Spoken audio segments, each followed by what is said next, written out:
Since the end of the 19th century, America had become a mass industrial society, with millions clustered together in the cities.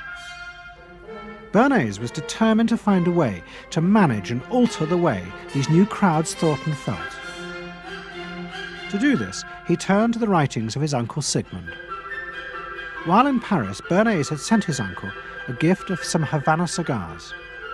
In return, Freud had sent him a copy of his general introduction to psychoanalysis. Bernays read it, and the picture of hidden irrational forces inside human beings fascinated him. He wondered whether he might make money by manipulating the unconscious. Bernays set out to experiment with the minds of the popular classes. His most dramatic experiment was to persuade women to smoke. At that time, there was a taboo against women smoking, and one of his early clients, George Hill, the president of the American Tobacco Corporation, asked Bernays to find a way of breaking it.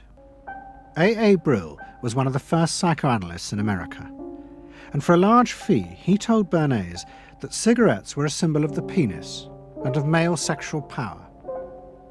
He told Bernays that if he could find a way to connect cigarettes with the idea of challenging male power, then women would smoke, because then they would have their own penises.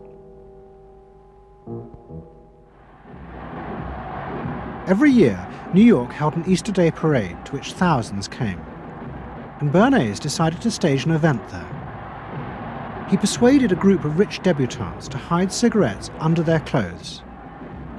Then they should join the parade, and at a given signal from him, they were to light up the cigarettes dramatically. Bernays then informed the press that he had heard that a group of suffragettes were preparing to protest by lighting up what they called torches of freedom. He knew this would be an outcry, and he knew that all of the photographers would be there to capture this moment. And so he was ready with a phrase, which was torches of freedom. And so here you have a symbol, women, young women, debutantes, smoking a cigarette in public, with a phrase that means anybody who believes in this kind of equality pretty much has to support them in the ensuing debate about this, because torches of freedom.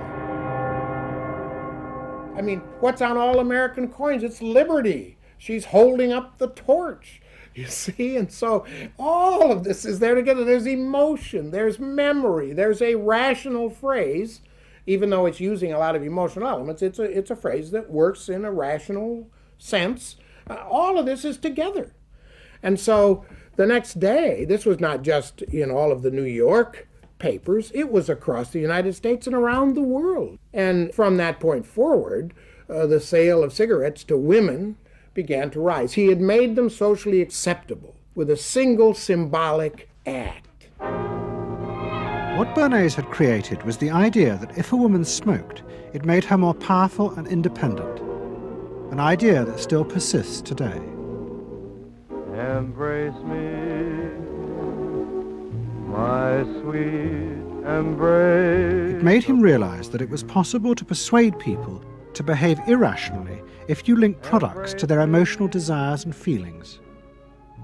The idea that smoking actually made women freer was completely irrational, but it made them feel more independent.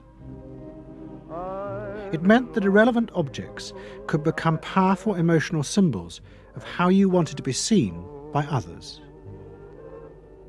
Eddie Bernays saw the way to sell product was not to sell it to your intellect, that you ought to buy an automobile, but that you will feel better about it if you have this automobile. I think he originated that idea, that they weren't just purchasing something, but they were engaging themselves emotionally or personally in the product or service.